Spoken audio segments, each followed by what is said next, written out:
In New York right now, the New York Port Authority holding a news conference about the flight 1086, that Delta MD-80 that skidded off a runway. Right, we're hearing it's a 7,000-foot runway. There were 5 crew members on board, 2 people with minor injuries. Let's listen in for a minute. We're not going to speculate or comment on the causes of today's incident. With that, I'll turn it over to Gail Grimmett from Delta Airlines. Thank you, Pat. This morning, upon landing, Delta Flight 1086 from Atlanta, LaGuardia exited runway 13. The MD-88 aircraft was carrying 127 customers and 5 crew members. Customers were deplaned safely and moved to the terminals on buses. They have subsequently been reunited with their families and are in the midst of going back home or into the city. We are working cooperatively with the Port Authority, the NTSB, and all officials during the course of this investigation. The safety of our passengers and our crews is Delta's #1 priority.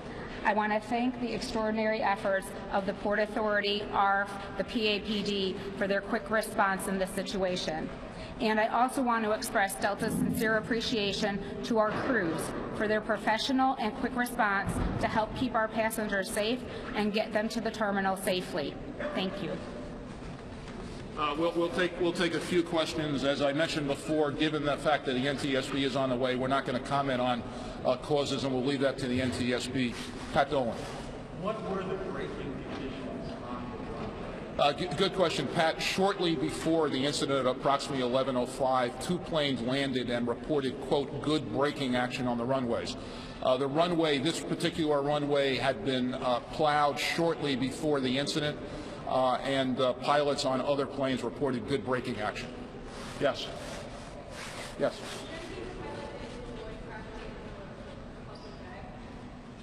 I think the pilot did everything he could to slow the aircraft down. Obviously, the pilot and the co-pilot's good efforts were reflected in the fact that there were only minor injuries. Yes.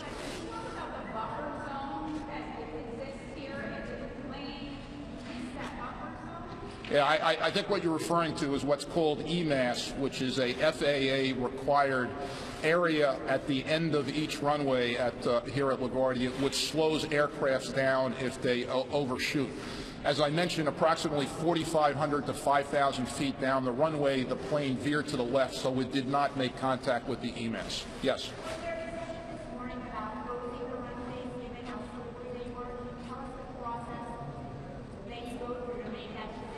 Sure. The Port Authority is responsible for plowing and maintaining the runways in a clean, operable condition. The FAA decides which runways are used, which approach planes and pilots will use, and it's up to pilots to accept the designation of the FAA. Yes, sir.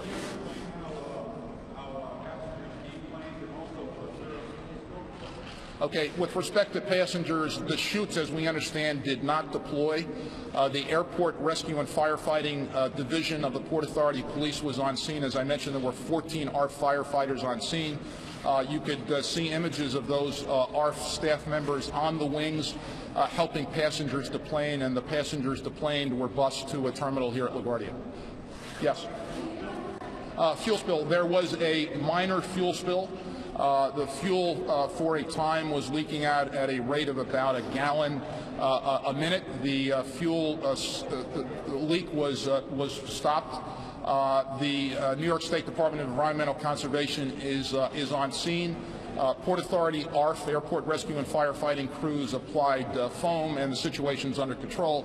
Obviously, I'd also note there was a significant presence by the fire department of the city of New York, and we thank them for their response. Yes.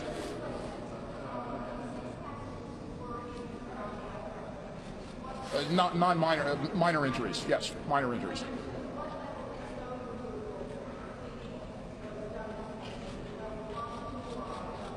It was level 5. We were at level 5 staffing, full staffing today, and it was snow condition 5. Yes. The plane did not make contact with the water. Happily, that was never a risk today. I don't know. I'd be speculating. The plane came to rest nose high. Why was that? Pat, yeah, it was on a berm or an embankment. Beyond that, I'm not going to speculate. Yes, sir. Minutes. Yes. Two more? Yes, sir. No, that's not what I said. Two pilots who landed in the minutes before reported, quote, good braking action. Is that, people looking outside seeing the collision, what's anybody landing in that to begin with? Is that the kind of data point you need to allow other pilots to come in? I'm sorry, I didn't hear the question. When people are looking outside and seeing this snow, Sure. a lot of people think, why is anyone not taking off and landing it?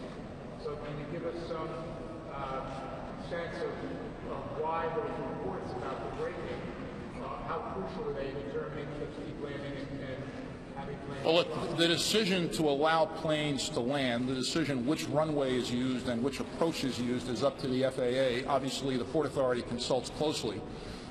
We had the right, our staff on here at LaGuardia today, given the conditions, they responded literally within a minute, and the runway, that runway had been plowed literally minutes before, and other pilots had reported good braking action. Yeah, ultimately, obviously, the pilot's decision to land. Last question, yes.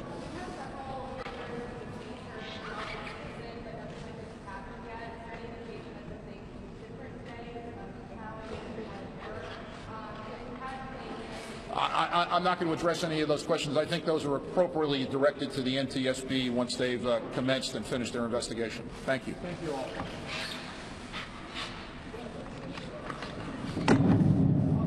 Sorry about that.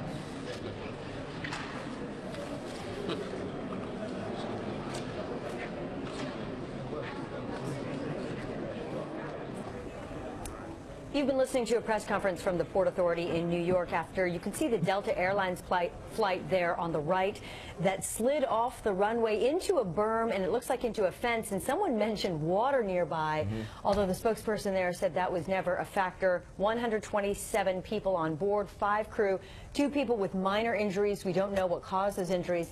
It was interesting to both of us, wasn't it, that they said there was good braking action reported by 2 pilots just before this one, but then he said we had just plowed, so may have exposed some ice. But this is why the airlines aren't flying today. No, that's exactly right. Yeah, that's Jamaica Bay, just on the other side of that fence over there, even though you wouldn't speculate on how far away it was. There is deep water just on the other side of that.